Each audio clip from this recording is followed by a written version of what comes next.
Praise the Lord. இயேசு கிறிஸ்துவின் நாமத்தினாலே யாவருக்கும் ஸ்தோத்திரங்கள். வீட்டில் தொடர்ந்து கொஞ்ச நாட்களாகவே ஒரே துக்கமும் வருத்தமுமா இருக்கிறதா? காரணமே தெரியாமல் கண்ணீரும் வேதனையுமா இருக்கிறதா? கர்த்தர் உங்களை பார்த்து தான் சொல்றாரு, இனி உன் குடும்பத்துல அழுகையின் சத்தமும் கூக்குரல் சத்தமும் கேட்கப்படுவதில்லை. வருத்தமும் எல்லா விதமான துன்பங்களும் உங்க குடும்பத்தை விட்டு இன்றோடு போக போகிறது.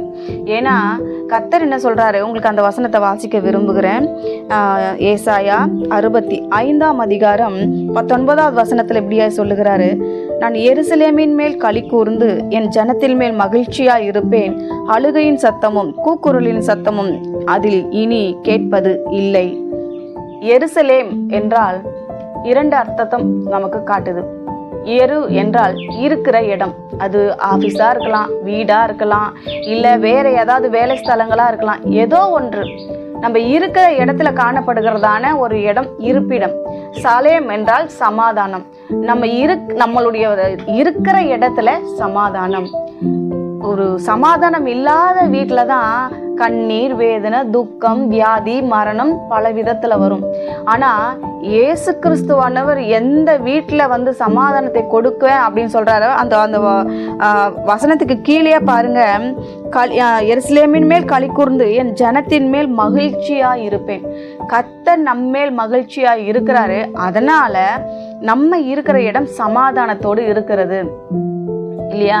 கர்த்தர் நம்ம கூட இருந்தா எதுவுமே இல்லை இல்லையா? அவர் எல்லாவற்றையும் பார்த்து கொள்வார். யுத்தம் அவருடையதாய் மாறும். நமக்கு எந்த ஒரு பிரச்சனையும் வராது. அவர் சகலவற்றையும் பார்த்து கொள்வார். அதனால அவர் நம்ம கூட இருக்கிறதுனால அங்க என்ன பண்ணுமா, கர்த்தர் நம்ம மேல் மகிழ்ச்சியா இருக்கிறது நிமித்தம் சமாதானம் நம்ம குடும்பத்துல வரும். சமாதானம் வந்ததுனால கண்ணீரோ, வேதனையோ, வியாதியோ, கஷ்டங்களோ, அவதூறோ, அவமானமோ, நிந்தையோ இனி நம்ம குடும்பத்துல இருக்காது. ஏன்னா நம்மளுடைய இந்த வருட வாக்குத்தத்தத்தின்படி நம்மளுடைய துக்க நாட்கள் இன்றோடு முடிந்தது என்பதாக தான் வேதம் சொல்லுகிறது. நீங்க இயேசு கிறிஸ்துவின் இடத்துல சமாதானமா சந்தோஷமா இருங்க. அவர் உங்க மேல் மகிழ்ச்சியா இருப்பார். அப்ப என்ன ஆகுமா, உங்க வீட்டுல சமாதானம் வரும். அப்போ உங்க வீட்டுல இருக்கிற எல்லா விதமான தேவனுக்கு பிரியமில்லாத காரியங்களை உங்க விட்டு ஓடி போகும். சமாதானம் உங்களை தேடி வரும்.